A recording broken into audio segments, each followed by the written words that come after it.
And the sun keeps on spilling light. By Sepia-Stained Sunset. Read by Mika.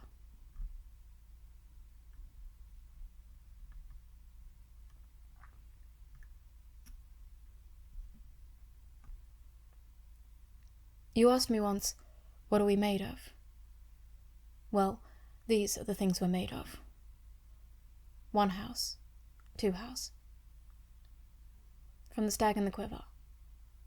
Richard Sicken.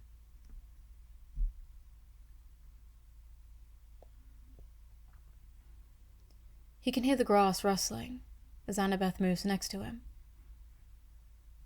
If Percy closes his eyes and pretends that he doesn't know all he does, and that he hasn't gone through all he has, he thinks he can wake up right in the middle of their first quest again. The grass is the same, after all. So is the sky, and the stars. Annabeth shifts closer, and her curls fan out around her, a golden waterfall that catches the moonlight with every movement. A single lock of hair brushes his cheek as she presses her face into his shoulder, and he can smell her shampoo.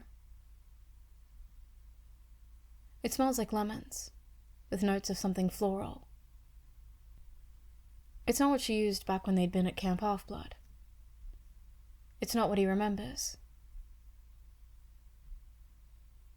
He opens his eyes. Nothing's changed. Everything stayed the same. In the worst ways. Do you think it's over? Annabeth asks. Whispers, really. The back of her palms resting on her forehead. Hands on top of each other, like she's shielding her eyes from the glare of the moon. He understands the impulse. Probably better than anyone else in the world. Light and darkness had taken on a strange, unknowable quality ever since they'd crawled out of Tartarus's belly. His eyes still water the littlest bit every morning, sting gently under fluorescence and neon signs. Paul said he'd call after. Percy whispers back. It feels wrong to shake the quiet of the park's atmosphere with their clumsy words. She sighs and turns to look at her. You don't have to stay out through the night, he says, even though he knows what she'll say. Annabeth purses her lips, not bothering to dignify that statement with a response. She knows he understands what she means. My mom had it easier, I think. A lot easier. She sighs, tapping her temple subconsciously. Sally's stronger. He would goad her, normally, just a little bit, pushing her to see the limits, see how far they can go before the sky begins to rumble a displeased warning. But there are chances he isn't willing to take tonight. There are tragedies Percy doesn't want to have a hand in writing. Don't, he says. And he dislikes how his voice catches. Hates how easy he is to read at the worst times. Okay, she agrees.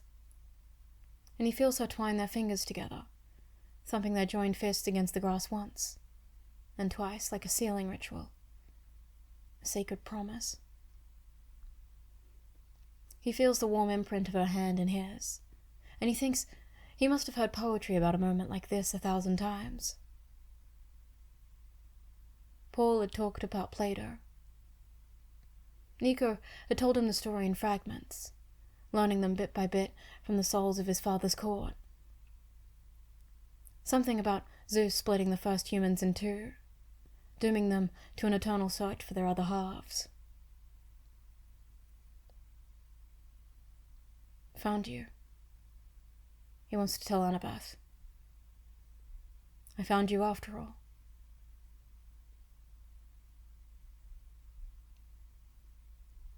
I think they should be like a second home, Annabeth says, a promise of nothing, and she closes her eyes like she can't bear to see her mouth form the words, like she can't bear witnessing her confession.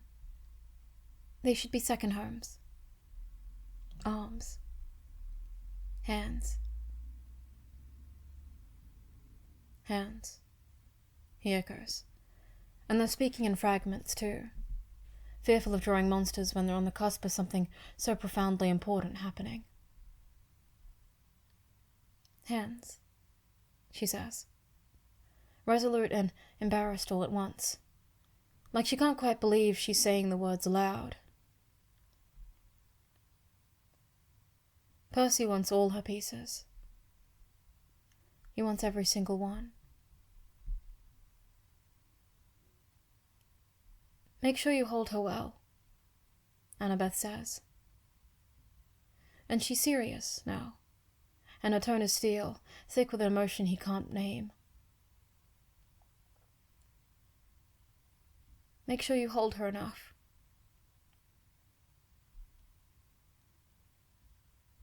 How am I supposed to know if it's enough? Percy asks, and he doesn't expect her to have an answer for him. Not really, because they've been through so much in life without actually going through life itself at all. They're children working through adulthood. Adults without childhoods.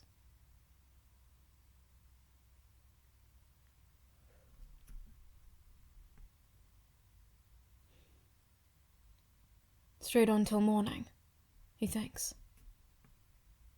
Bleak and desperate all at once, mapping the constellations with quick fingers, the kind that are meant to wrap around everything that hurts, the kind that have never held things that matter.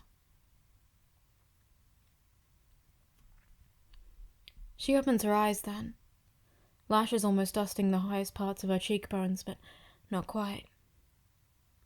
And he thinks he'll never get used to the flinter of her eyes. Will always find something new in them, no matter how long he looks.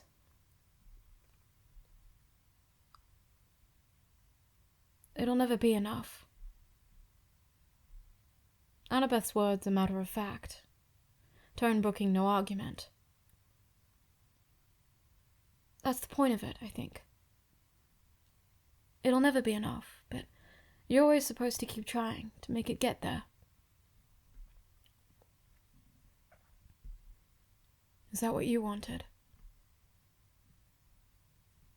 He bites his tongue to keep from asking. He can want all of her, but there are still things that are hers to keep. Things she's fought to keep. Percy can't quite shake away the image of her at 7, face tear-stained, getting ready to run and never looking back. Was that all you needed? All you needed to get you to stay?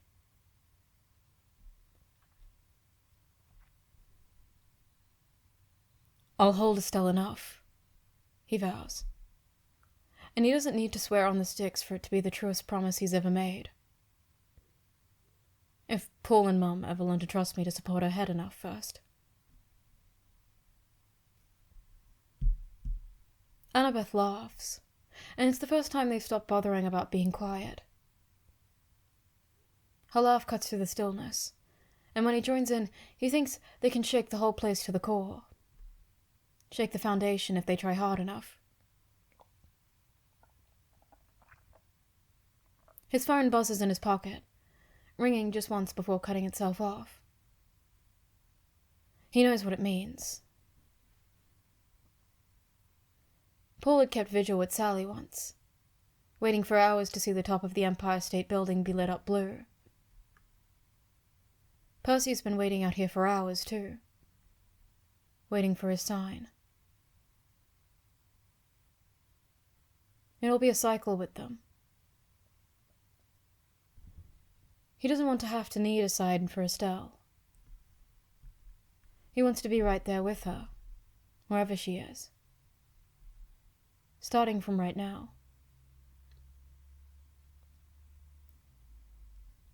Annabeth sits up, and he lets himself be dragged up with her. He thinks if they try hard enough, they can hear their hearts, beating at a crazed tempo too hard to follow along. "You ready?" she asks. He can see the leaves strewn through her curls. The grass is plastered with their shapes, life-size molds of them, both waiting for their return, waiting to be filled again. "No," Percy rasps. And they're stronger than ever, but in all the wrong ways, and that's not what Estelle needs. Not what she should ever need, if he can help it. He wasn't born to have someone outside of this world, where everything was ready to fall apart, waiting to be stitched back together by them. He wasn't born to have someone outside of his world. "Good," Annabeth says. And she smiles, the curve of it so familiar, so achingly beautiful. "Then it hasn't gone to your head, seaweed brain."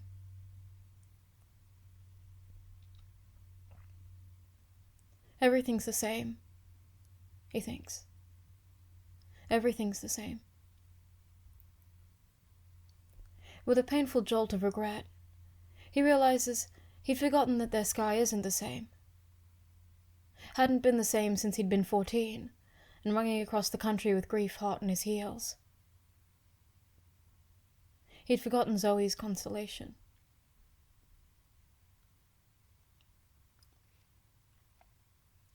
"Let's get out of here," he says. Fear and sorrow and hope a burning inferno in his throat, as he chokes the words out. "I don't want Mom getting worried." Their hands are still tangled up together. Dewdrops beat his wrist, drying off them both as soon as he wills it.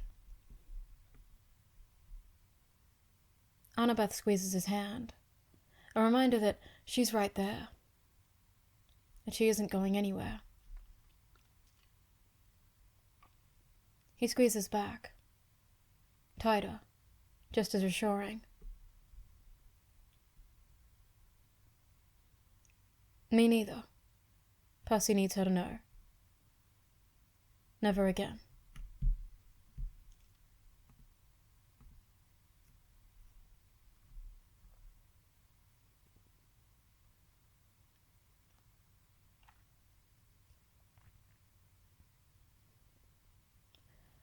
Estella's eyes that look very much like his. That's what his mom and Paul insist on anyway. Percy can't see any resemblance past the colour. The shape of them is all Paul.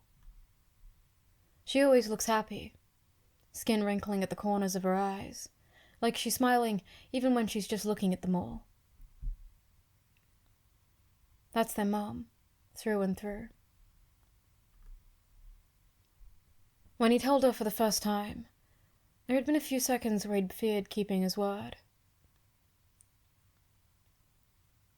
Estelle had fit in his cradled arms comfortably, so small and light that he had been more startled than he would have been if she'd been dead weight. It was instinctive, then, handling her. He'd been 12 again, for just a fraction of a second, holding Riptide for the first time. Completely at ease and in his element. Estelle was a blade in her own right, he thought, hating the notion as soon as it had come to his mind. But it was true enough. Estelle was a blade, custom built to ruin him and be ruined in turn. And right between his fourth and fifth ribs, in the thin pocket of space between his heart and bone, is a ready-made sheath.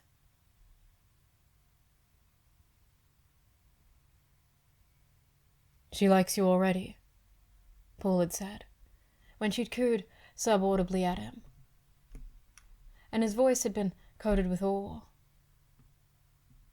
There had been worship in his eyes, every part of him wholly and completely in love. All of them, standing around the fluffy white hospital bed with their eyes trained on her alone, might have been in love. All of them were. Because it had been bone deep. That knowledge that she was just as much of a part of him now as he was a part of her. Yeah, he breathed, and it makes his stomach twist a little bit, self-loathing churning painfully, that he'd begun breathing easier, and she'd been lifted out of his arms. The feeling's mutual. And it had been the truth. He knows it, knows his words to be fact. For months afterwards, Ambrosia had tasted like the hospital's chocolate pudding in his mouth.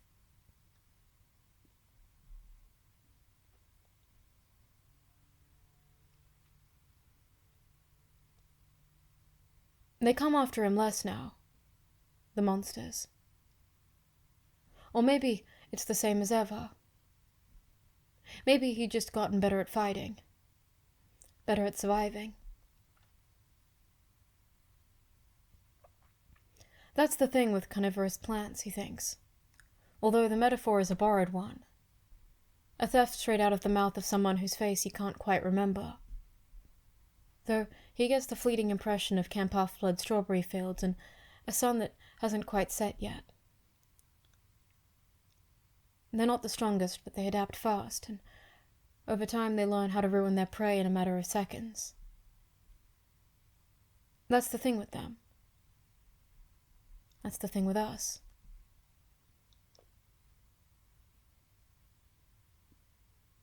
It had been some child of Demeter who'd told him that. Percy remembers that much with certainty. He thinks it was Katie. It might have been Miranda. It might even have been Meg. It drives him crazy, at times, this itch in the back of his mind, a constant stream of pleas just begging to unblur the memories, like a nagging editing app, trying to clear up the smudged film spool locked in the recesses of his mind. Sometimes it sends a shiver up his spine. All of it, the gaps and spaces and the slow fusion of memories till they're an incoherent kaleidoscope fever dream, making his stomach churn in a way that it hasn't since he drank liquid fire in a suicidal bid to keep him going. It reminds him of some of the worst parts of his life.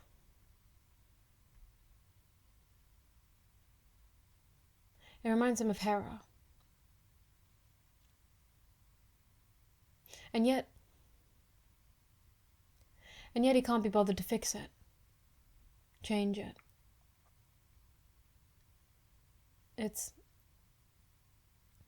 He has to call it what it is.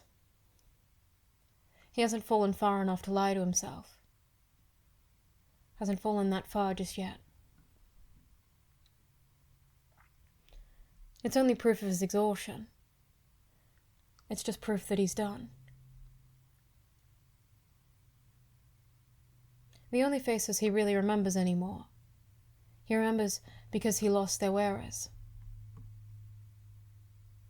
He's lost more people than he's loved. And he's tired. So goddamn tired of losing people. Percy feels his grip on the paint roller falter, arms seizing their slow, arching movements of their own accord. Something wrong? Paul's voice is tinged with concern. Unearthed, undeserving concern. Just realizing we're almost out of paint, he says. Excuse almost as weak as his smile. I think I'll just run down and get some more. No, stay, comes the reply. Cautious despite its easy delivery. I'll go. Take 10, Percy. He'll take 10. He'll take whatever he can get. He'll take and take and take and... The brush clatters into the bucket, drops of paint splattering all over the carpet. Some speckles the drying paint on the newly finished parts of the wall. Whatever. He'll fix it later. He doesn't quite collapse, but it's a near thing, sliding to the floor like he does. If the paint gets on his clothes, his most comfortable hoodie and a well-worn pair of jeans, if they end up stained, he'll just toss them into the washing machine the next time they do laundry. Or he'll just let it be. There are worse things to be covered in from head to toe, and paint doesn't even make the top 10. It's been not as long as he'd like since he'd thought of Hera. It's been a while, but not in a good way. Never in a good way. It's been a while since he'd thought of her without having to bite down on his tongue, hard enough to draw blood.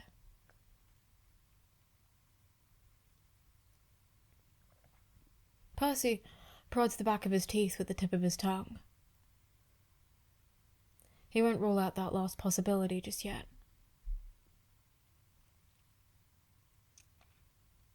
Sorry, Estelle. He breathes.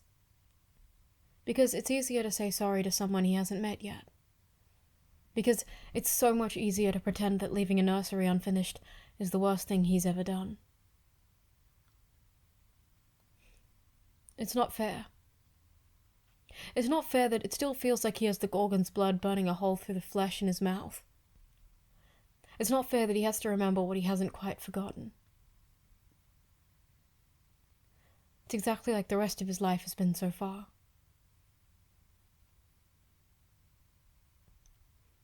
Percy lets his head fall against the top of his knees, folding his arms on top, lacing his fingers together at the nape of his neck like he's bracing for turbulence.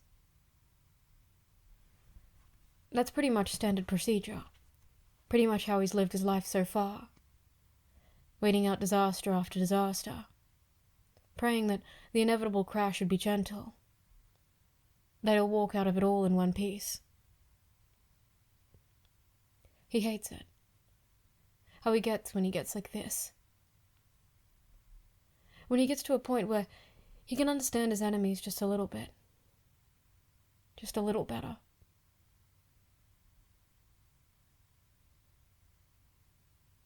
And it's always her first, who his mind jumps to without any warning, without taking a second to consider the consequences.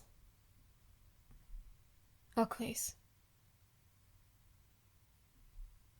She'd made a gurgling sound first, he noted back then, with some level of detachment, watching an unlivable place go quiet at the sounds of death.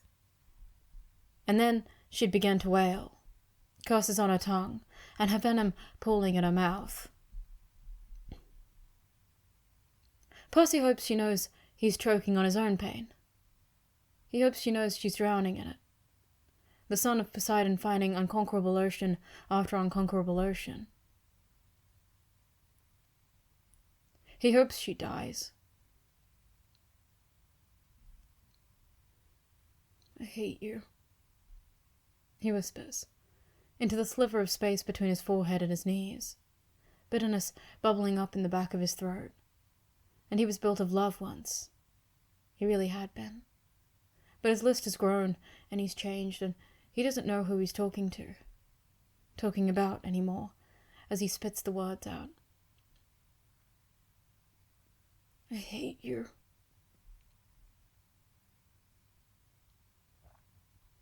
He thinks he can make misery laugh sometimes.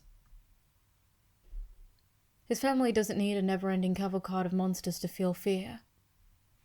Percy's cause enough, the same as any 10 of them put together on his good days.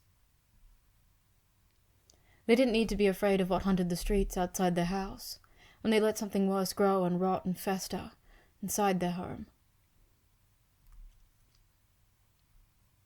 Sorry, Estelle, Percy says again. dull and pointless, saying practically a mantra, an easy escape for his slow, broiling guilt and loathing. I'm sorry. He always means it, is the worst thing. He always means it when he says he's sorry. He's more apology than boy, more regret than flesh and bone. He's as much a weapon as Riptide, as much a warning as a prophecy. He lives in two worlds, and he's bested their worst. He's Percy Jackson, and he's made of empty promises.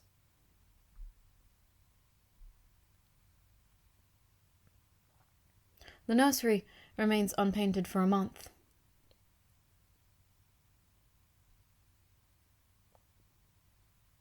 Percy had helped Paul paint the walls of the nursery 3 months before Estelle had been due.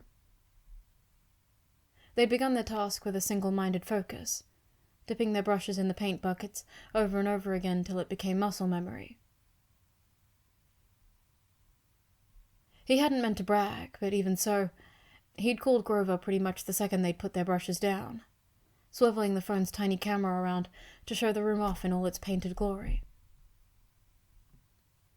It had been a labor of love. It had been beautiful.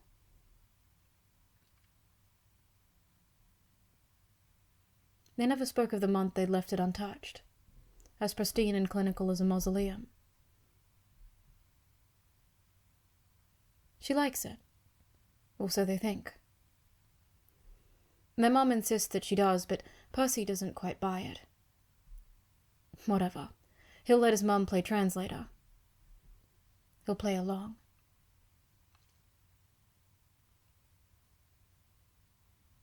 They spend most of their time in the living room, watching Estelle watch everything else. Things change, but not all at once. It was more like a rainfall than anything else. Change being doled out drop by drop, all of it adding up to a flood. Or maybe something less cataclysmic. Percy's the weapon, after all, not her. They still have movie nights when he comes back to the apartment. The three of them, and Annabeth and Grover and whoever else they can persuade with the promise of buttery popcorn. Only now, they take turns checking in on Estelle every 15 minutes or so. That's new. He finds he doesn't mind it as much as he feared they would. Annabeth and Grover argue in hushed voices in the living room as he slips into the nursery, leaving the door ajar so the light from the television screen can bathe the room, and illuminate it enough with him needing to turn her lights on. Clearly a cinematic choice, Grover snaps heatedly. They're fighting over the cheesiest horror movie to watch. It won't be Halloween for months, but Annabeth and Grover had wanted to draw his parents into their battle. He's glad he's got an excuse for staying out of the fight, when his own selection of King Kong had earned him their collective ire. You really think Gremlins is worse than Leprechaun? Annabeth's voice borders on incredulous, and Percy tunes out when Grover launches into a rant about Gizmo. Coach Hedge's disdain for 101 Dalmatians had nothing on Grover when it came to his least favourite movies.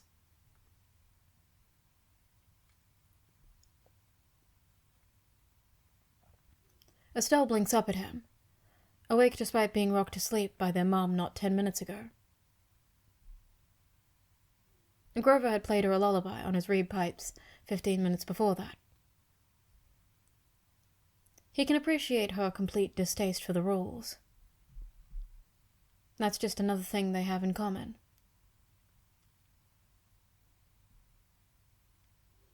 He studies her eyes, their colour a perfect mirror of his own. They seem to glow in the dark, just a little bit. He wonders if anyone's noticed. Percy isn't one for keeping secrets, but he can't quite convince himself to tell anyone else. When he takes the spot on the couch in between his parents again, he doesn't breathe a word about it. In between his fourth and fifth rib, right beside Estelle's waiting sheath, there's enough space for her secrets. He might not ever have all her pieces, but he'll cling to the few he can get.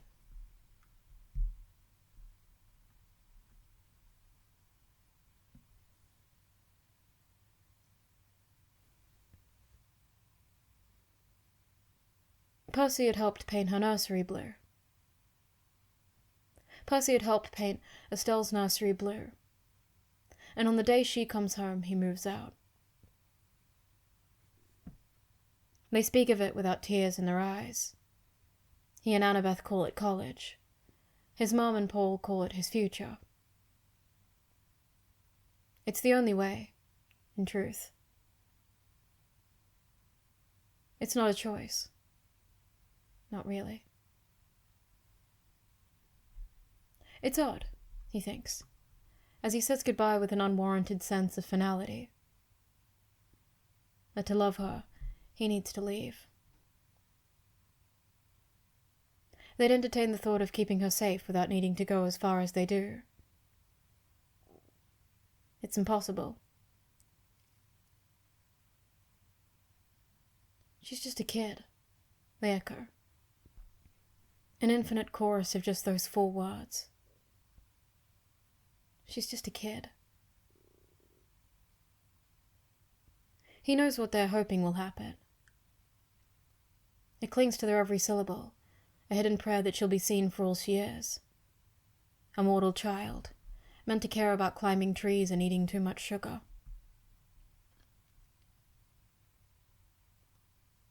I was just a kid, he thinks, but doesn't say. I was just a kid and they told me to save the world. What makes her different? What keeps her safe? As long as he stays, she's in danger. As long as she lives, Estelle is a prophecy all on her own. And he knows a thing or two about prophecies. But he knows something about finding his way back home, too.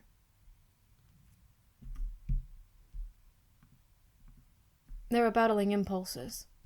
One that anchors him to the doorstep of their apartment, and another that prods him forward, pushing him further and further away from the shelter they've carved out for themselves. Neither of them quite win out over the other. He's Percy Jackson, after all. Made of everything and belonging to no one. He's made of 2 worlds knit together by skin and bone, masquerading as a boy. He's at the center of colliding galaxies. He is the colliding galaxies. A pocket universe coiling over and over again, to cram itself into his every atom. He's Percy Jackson, a hero and a weapon, and when he says goodbye, he breaks nearly every single promise he's ever made to a girl who is neither. A girl who'll never be either, as long as there's still breath left in his body.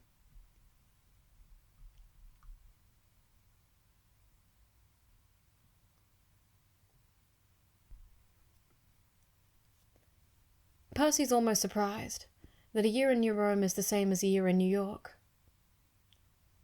Time was a fickle, idiotic thing, not worth considering when one led a life of a demigod. But to a mortal, time was mana, a divine thing that they'd always hunger after. He aches for a time, too. He's sick of waiting for the last grain of sand to fall. Sometimes, Percy wonders if it already has. If he's eking out an existence on borrowed time. If every body he's responsible for burying is what has kept him going.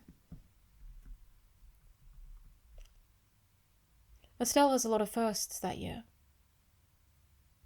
He misses them all.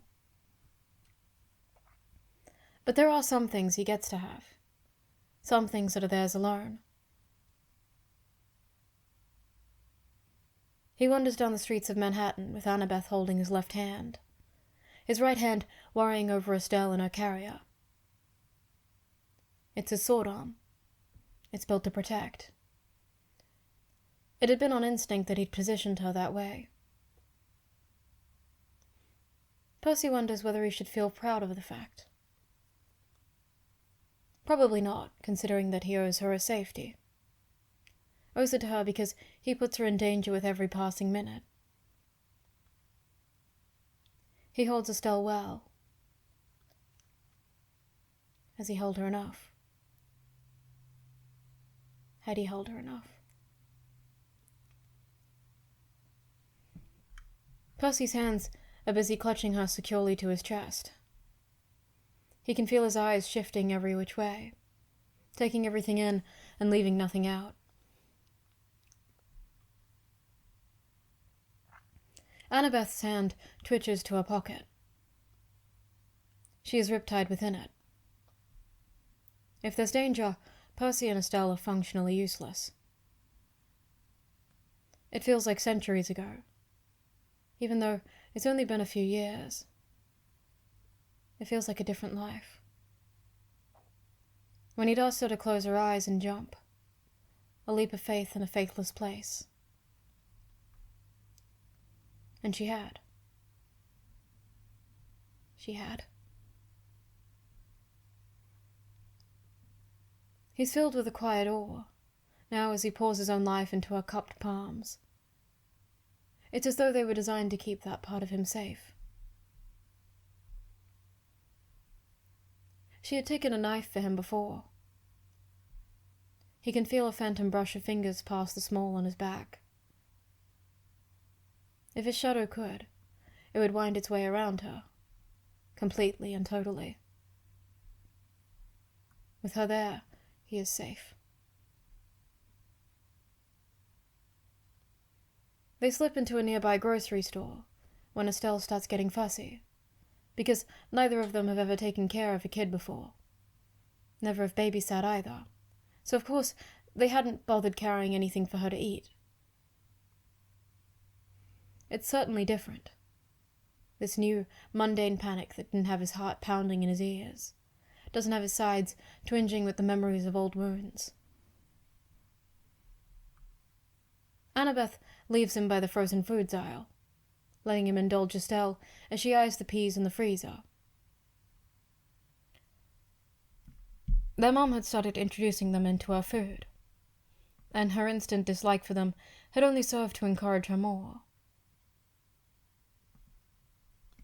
Percy probably should have warned her that there was no out-stubborning Sally Jackson when she tried.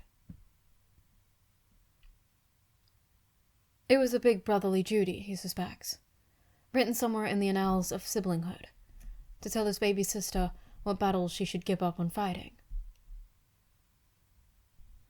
All of them. None of them were worth the suffering. Not a single one. He spies a messy blonde ponytail from between the microwavable pizzas. Annabeth mutters under her breath, glancing at her phone and then glancing back at the shelves, scrutinizing them carefully. She's looking up at all the foods Estelle can eat, he realizes belatedly. She was searching for the best brands. The scene in front of him is strangely domestic, like an advertisement for someone else's life that he's been cast in. He hates it. He wants it.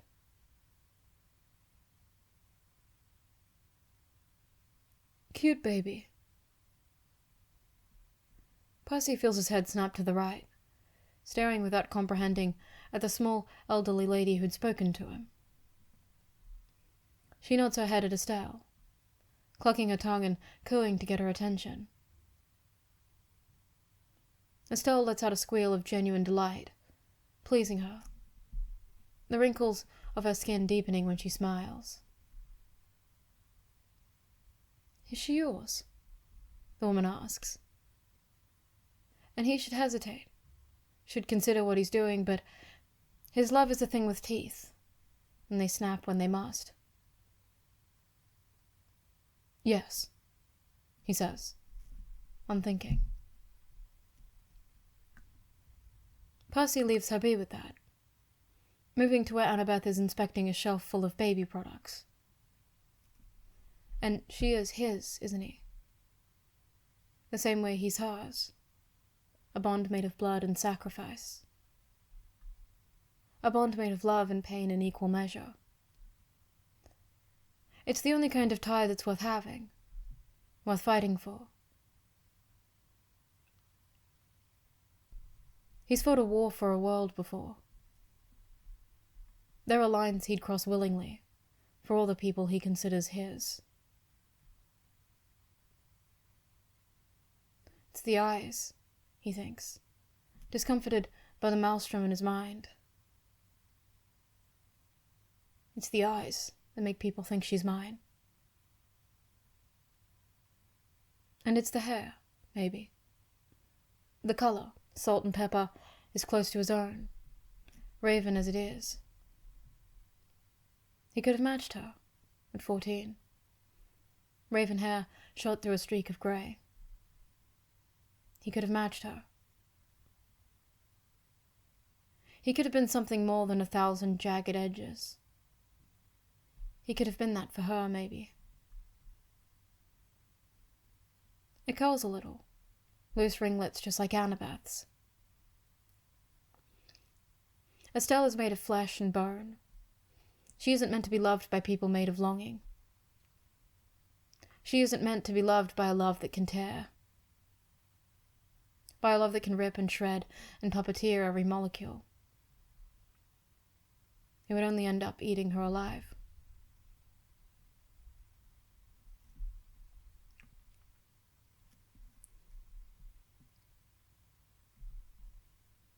Walking into water is easy, deceptively so. He wondered once how he'd lived a life on land for so long, when the ocean caressed his skin with infinite love and patience. Percy takes a second to acclimatize to the water's pressure, feeling his lungs relax as he forces them into a steady rhythm of inhale, exhale, inhale, exhale.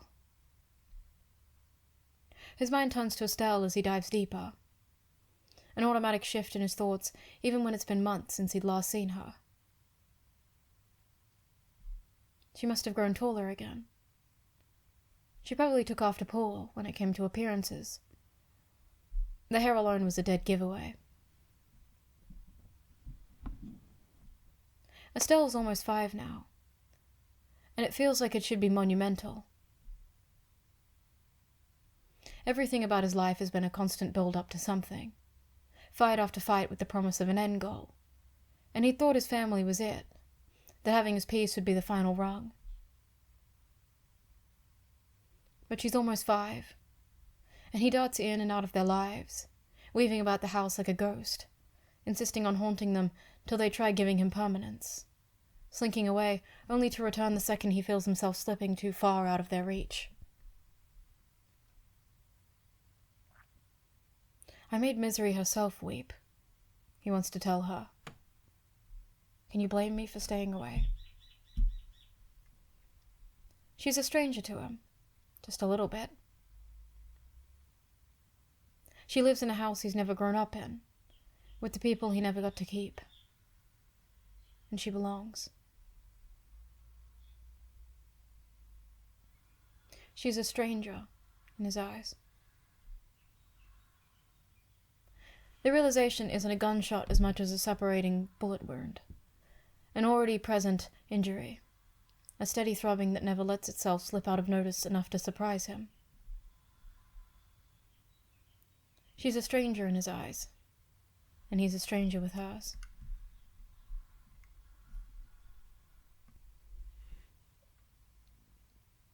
When he reaches Poseidon's palace, he isn't hesitant as he swims along the perimeter, slipping into the forge the second it comes into sight.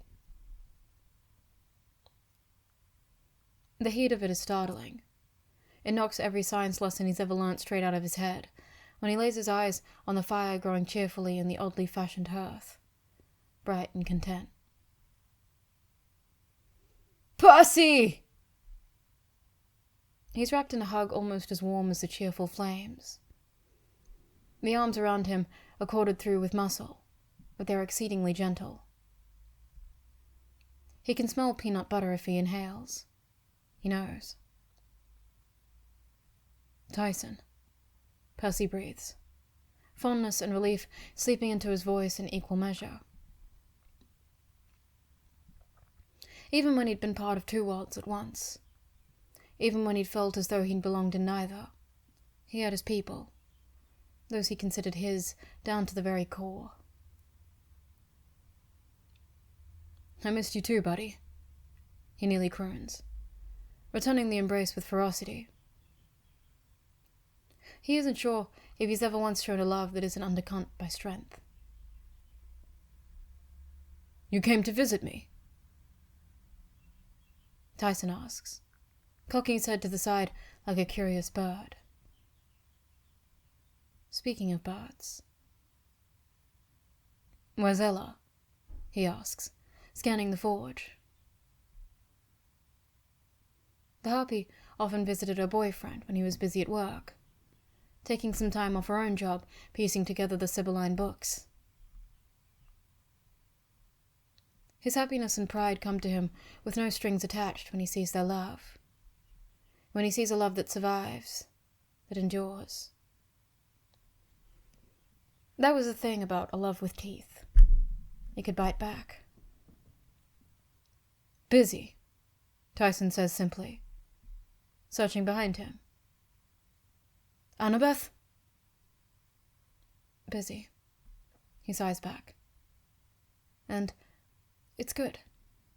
This is good. A good kind of ache, being heartsick, being homesick. You came to see me, his little brother says again, insistent. Something is wrong. And it stings, the statement. He used to be better at this. He used to be better, be good at being a brother. It never came easy, but Percy had cared then. Cared enough to muster every bit of him to charge into battles head first. He still cares. He really does. He used to fix things. He had held up the sky. Things fall apart under his fingers now. Nothing's wrong, he says. Equanimous, even when everything within himself is tearing itself apart, is turning to bloodied ash. Nothing's wrong, I promise. Tyson nods, trusting. And it's that trust that really gets to him. Because he's done horrible things with trust. Because he's warped it into a blade, dangerous and unrecognizable. And he's adept at wielding it, at twisting it in and making it hurt. He'd been friends with Bob, hadn't he? And look what that landed him. Percy is a more potent poison than anything Achilles could brew. His loved ones had simply grown immune. He trusts with his eyes open, and his fingers crossed behind his back.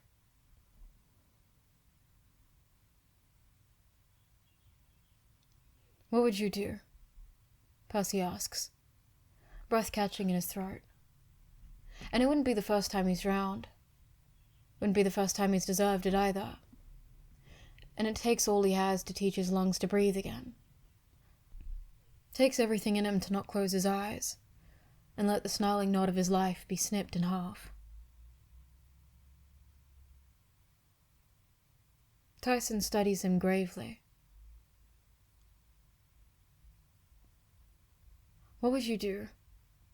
Percy asks, and he can taste the ash and smoke of Tartarus in his throat, on his tongue, eyes stinging with remembered pain. If I had to go back. Back, comes his answer. A question, and it's a slap in the face, a little bit. because it's ridiculous. That he should live in the past and long for the present and ache with the future. It's so stupid, so pointlessly painful, and he'd been wrong before. When he thought drowning only took place underwater, when he's been drowning his whole life, when he's been holding up every constellation in the universe on his shoulders, his forehead pressed to the earth, a crown of grave dirt tattooed across his temple, a clot of it smearing his face, clogging his windpipe. Back to Tartarus. And there must be a garden growing in his lungs, watered by every sorrow and plea he's wallowed down. There must be a garden because he can feel the roses within him bloom, and their thorns tear at the tender flesh of his lungs, scraping it raw and bloody.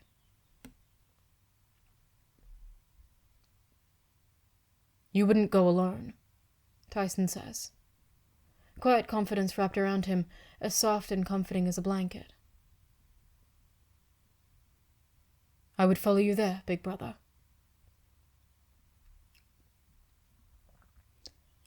"I went to hell and back for them," Percy wants to tell Estelle. Estelle, who is his younger sister. Estelle, whose nursery he painted blue. Estelle, who's 5 and safe and nothing like him. Estelle, who must never have her own bouquet of repressed feelings. Estelle, who is not broken, who will not be broken, who will never be him. I would do the same for you, but I never want to. You should never need me to.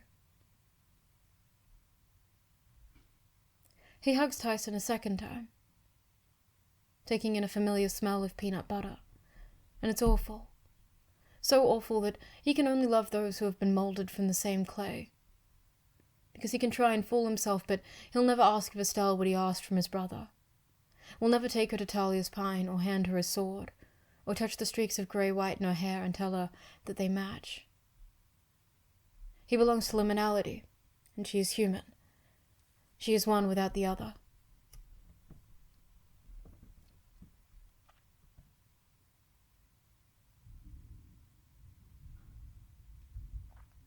Annabeth lies in the space between his bed and the wall, barely visible from where she's under the thick comforter, only some of her curls peeking out, spread across his pillow like crisscrossing veins of ichor. She'd been invisible only a few minutes ago, when she snuck into his dorm room. Her Yankees cap lay discarded on the floor somewhere, along with her socks, apparently, because when her feet brush past his, they're icy beyond measure.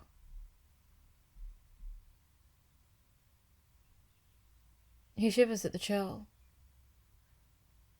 It's almost unnatural, how she seems to generate absolutely zero body heat. He's like a furnace, a space heater, burning up from within to keep whoever's holding on to him warm. Percy moves closer, pulling the covers up to his chin. He isn't much taller than she is, but it's still a significant difference. Enough for her to get completely swamped under the weight of the blanket.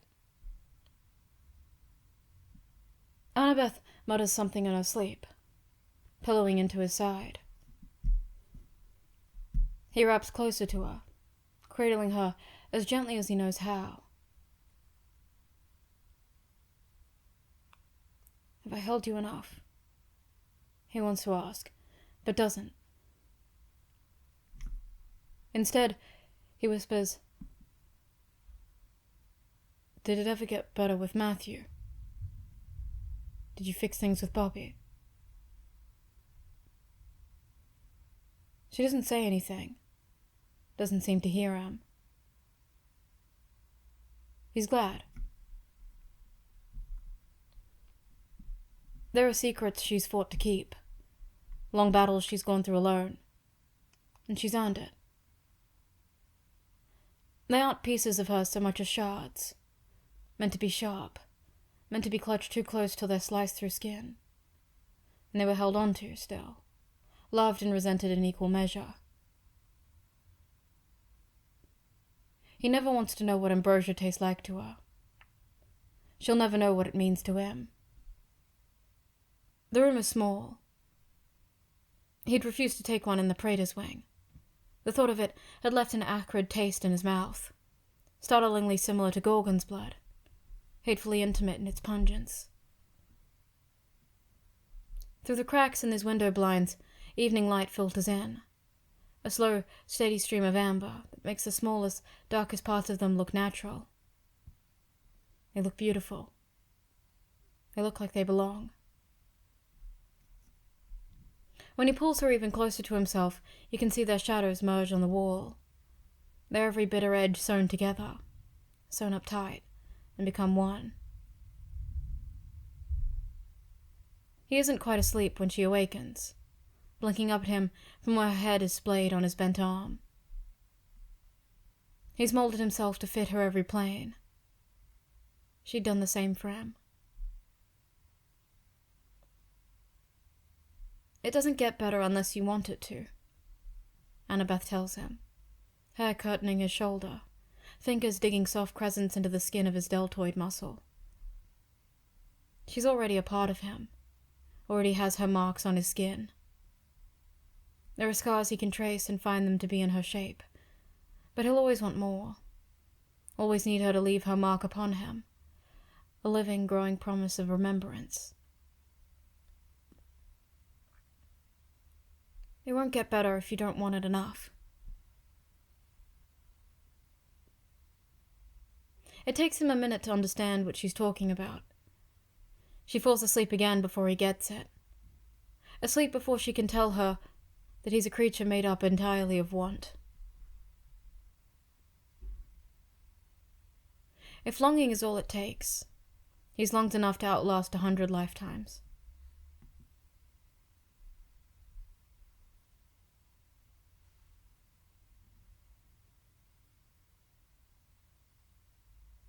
Estelle is 12, when Percy makes his way home all over again. Odysseus has nothing on him when it comes down to it. Orpheus neither. I was 12 when I went to the underworld for the first time. He wants to tell their ghosts, tell their bones. The only physical proof they'd left of their relentless aching, their permanent yearning. I was 12 when I walked into this loop, when I forfeit having a true home. He's better than them, in a way. He's a whole lot worse in every other. Are you sure you're okay watching her? Their mum asks. And there are more lines at the corners of her eyes, more grey in her hair, and she looks happy. There's a tiredness in her eyes. The blue of them is lighter, aging as she does. She's content. Of course it is, he says, and he means it. It doesn't get better unless you want it to. And he wants it to. He wants it to desperately. He's burnt bridges. He's blown them up. He'll build one if he has to. Build one between their worlds if that's what it takes. Estelle has homework due tomorrow, their mum warns, but her mouth twitches upwards in a smile she can't quite contain. Don't let her stay up too late.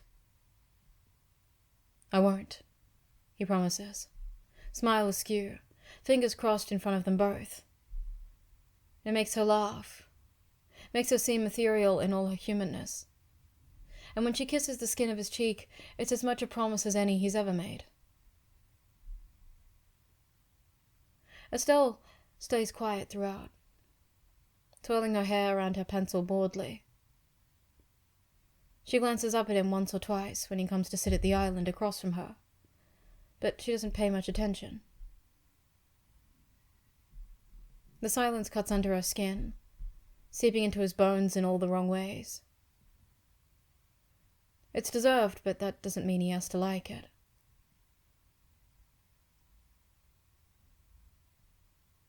What are you doing to your hair? He blurts out, and then before he can stop himself, "Don't pull at it, or it'll fall out." It's a natural response to tease her, to banter like you would with anyone else. He opens his mouth to apologize when he catches sight of her face. She's smiling, a little bit, a dimple clearly visible in her left cheek, even as she battles outrage. "No, it won't," she says. And she glares at him, daring him to say any different. "Of course it will," he says, mock sullen. "Annabeth told me so." That gives her pause. He can see her chewing on her lower lip, clearly pondering whether or not he's lying to her. Annabeth does that, Percy realizes vaguely. It's her tell. Estelle must have picked up on it. There's nothing he wants her to pick up on from him.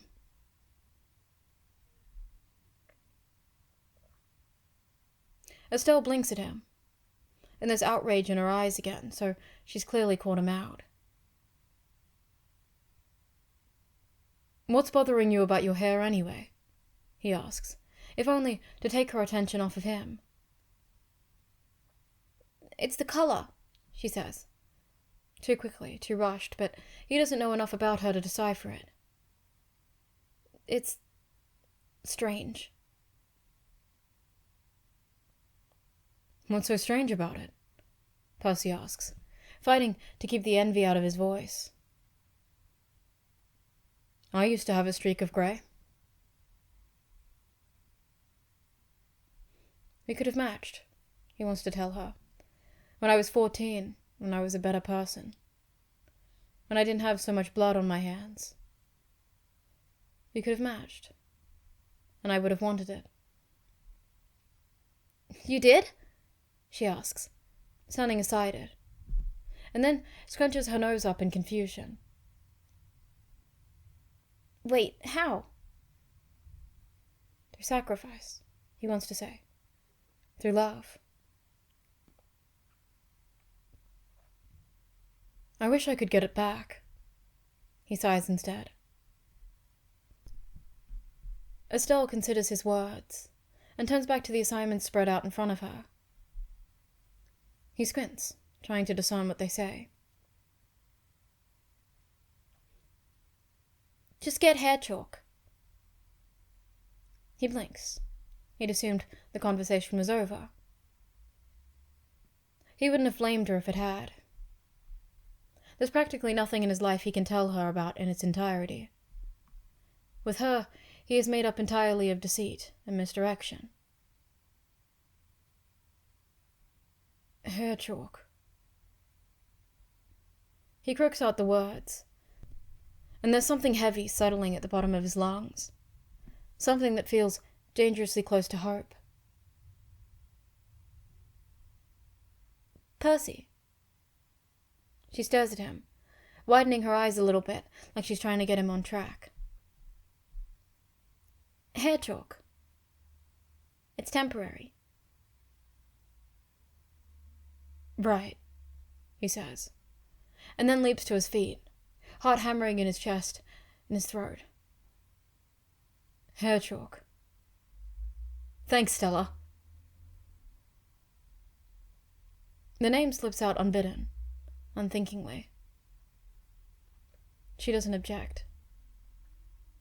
He slots it between his fourth and fifth ribs, rolling it up and tucking it into her still empty sheath. It can hold something in the meanwhile. Something that hurts in its own way. Something that hurts in the best way.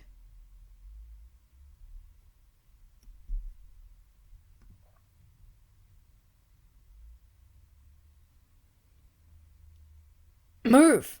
he grunts, elbowing her gently, trying to nudge her out of the way like he would a cat. Reaching for the colorful plastic box balancing on the rim of the sink. "It's my hair chalk." "It's my house," Estelle says under her breath.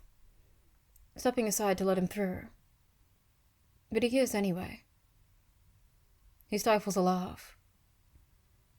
Percy isn't going to encourage her sardonicism, but far be it from him to be the one to deter her. There's some pop song playing on her phone, tinny and barely audible even though it's only balancing on the bathtub. Even though it's at top volume. It's nice, this. This is nice. Better than he expected. He selects a lock of hair and mists it carefully using a spray bottle they dug out from under the kitchen sink. Elsie watches him impatiently, clearly thinking of snatching it out of his hands if he didn't finish as quickly as she'd like him to. Patience, he teases, and she rolls her eyes pointedly. The song shifts to something remarkably similar, despite being by a different artist. Percy wonders if she keeps up with celebrity feuds. He thinks he can remember the kids in his middle school, getting into heated arguments over them. Estelle is mortal. Estelle should be allowed to care about something as stupid and unimportant as celebrity drama. Percy was 12 when he saved the world for the first time. Percy was 12 when he saved the world for the first time. Estelle is 12 right now. Percy thinks of Luke, thinks of tearing down Olympus brick by brick, and he thinks he can do better, do worse, if she ever gets put through what he did.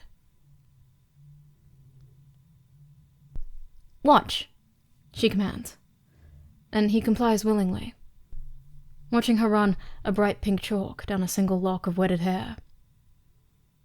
She runs it back up, and then down again, repeating the steps about 5 times before being satisfied with the result.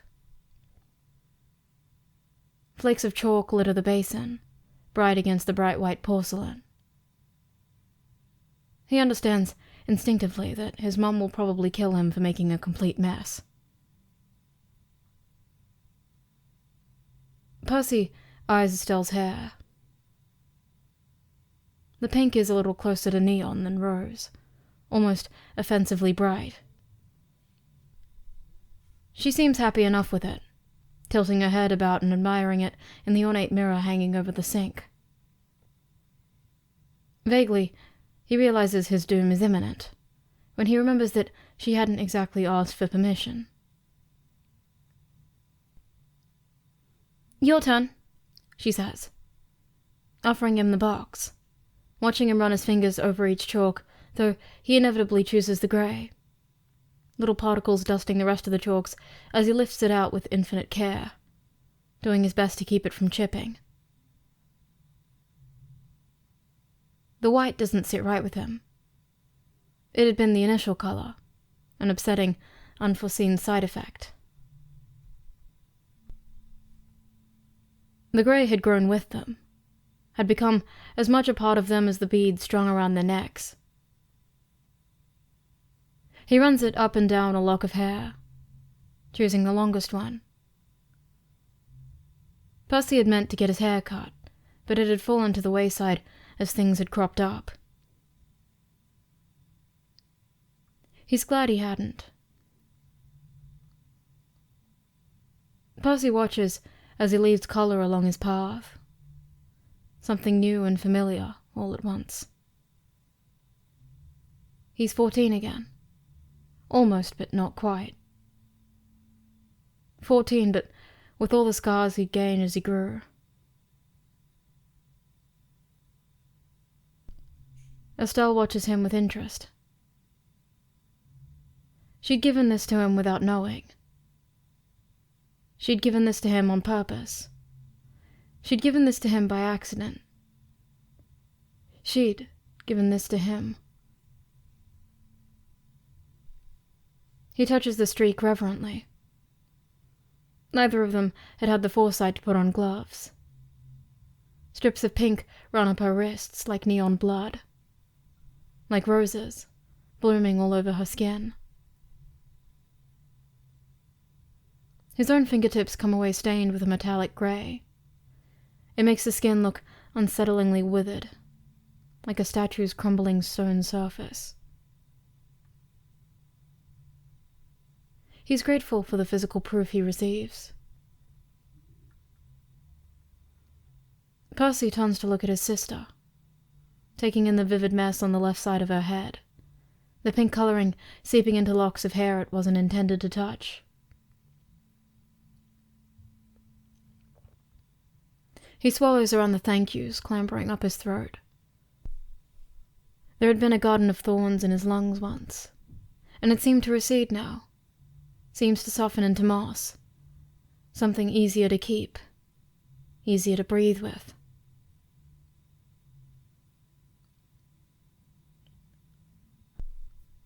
I should call Annabeth, he tells her, tongue heavy, mouth dry. The sheath in his chest is empty, useless.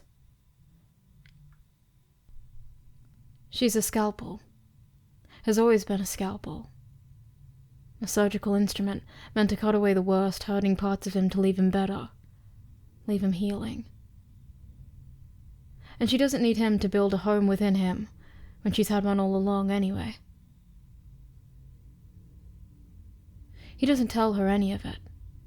He's never told her any of it, and he doesn't intend to tell her now. But he says, I should call Annabeth.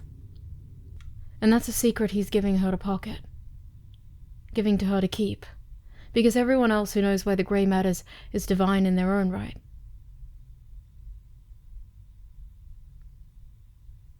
Estelle nods, cocking his head and watching him go through the motions, tapping at a screen and scrolling through his contacts.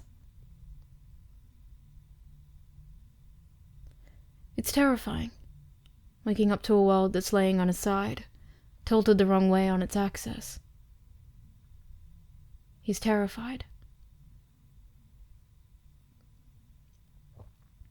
It's good. It means he cares. Thank you, he thinks. I'm sorry. Forgive me. Thank you. I love you. It was the only way. Thank you. I'm sorry. He could craft her a poem out of the mess in his chest. She doesn't seem to notice, and he isn't about to point it out to her. Old habits die hard after all.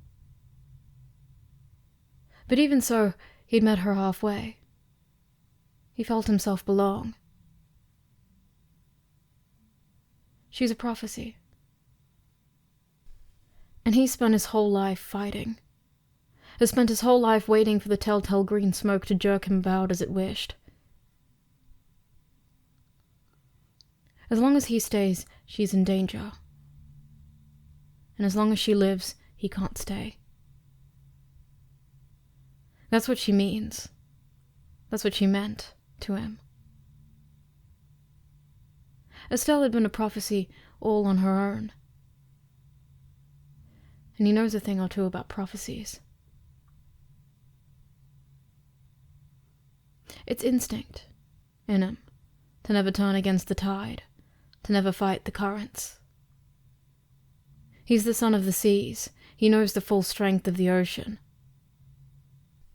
And he's a soldier, battle-hardened to his core. He knows when there's no victory. He's never fought back before. Not against the tides, and never against a prophecy. He thinks he can learn how.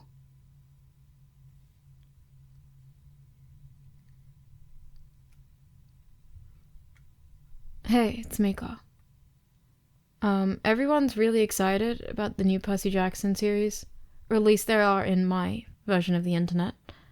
And it's all really like happy stuff. And I sort of like being depressing once in a while. Hopefully the people who haven't read most of the Percy Jackson series still enjoyed this, I think it's just a very fun character study of Percy, so I wanted to read it for you guys. Anyway, as per usual, go support the original author of this fic, and maybe leave a like, maybe comment. Definitely come and join us on Discord. I think that's it, yeah.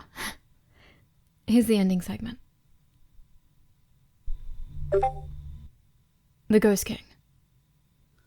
I'm a thought! Egg, the Joker. We know. Hashtag #1 acehole. Mood. Not _J. Good for you. Thumbs up emoji.